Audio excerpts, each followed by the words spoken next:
Wow, this is great. The Galaxy S26 Pro is shaping up to be a serious game changer, with Samsung considering two massive upgrades, a premium titanium frame and a stunning anti-reflective display. But the biggest shocker? Samsung is bringing back Exynos, and this time, it could actually beat Snapdragon. Stick around because we're breaking down all the latest leaks from the new 2nm Exynos 2600 to the full specs recap on the Galaxy S26 Pro. Okay, first up, let's talk about the build. The idea of a titanium frame for the S26 Pro is currently under consideration, but if Samsung goes through with it, it would be an incredible move. Right now, it would be the only phone in its category with a titanium frame. And honestly, after seeing the durability issues aluminum had on the new iPhones, this gives the Galaxy a huge advantage. They're also looking at adding an anti-reflective display, which would be fantastic for real-world use. Now, for the really big news, Samsung is completely shaking up the Galaxy S26 lineup next year. Instead of the usual Base, Plus, and Ultra, we're reportedly getting a Galaxy S26 Pro, a Galaxy S26 Edge, and a Galaxy S26 Ultra. And with the new Pro model comes the potential return of Exynos. We're seeing multiple leaks suggesting the Galaxy S26 Pro will have an Exynos 2600 processor in some regions while using the latest Qualcomm chipset in others.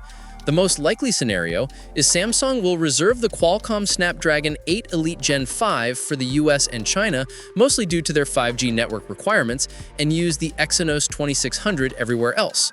So, why are we actually excited about a new Exynos chip? Well, the Exynos 2600 is rumored to be manufactured on Samsung Foundry's new 2nm process. That's a huge step. It's expected to have a 10-core CPU configuration using ARM's C1 series cores and the Eclipse 950 GPU.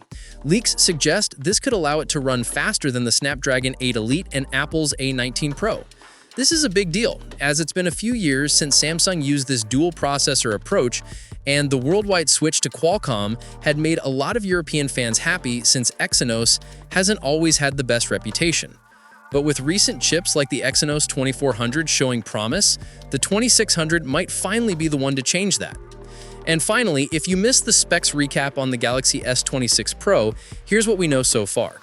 It's expected to have a 6.27-inch display, a powerful camera setup with a 50-megapixel main sensor, a 12-megapixel ultra-wide, and a 10-megapixel telephoto lens.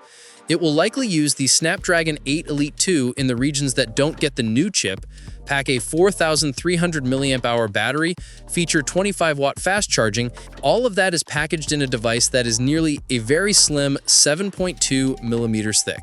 So, there you have it. The Galaxy S26 Pro is not just a phone, it's a complete shift in Samsung's strategy, bringing a premium build and a potential game-changing Exynos processor back to the flagship market. The takeaway here is that the Pro model is going for ultra features. What do you think of the titanium frame and the return of Exynos? Let me know your thoughts in the comments below. If you found this breakdown helpful, please smash that like button, and don't forget to subscribe for more exclusive tech leaks and analysis. We'll catch you in the next one. Peace out.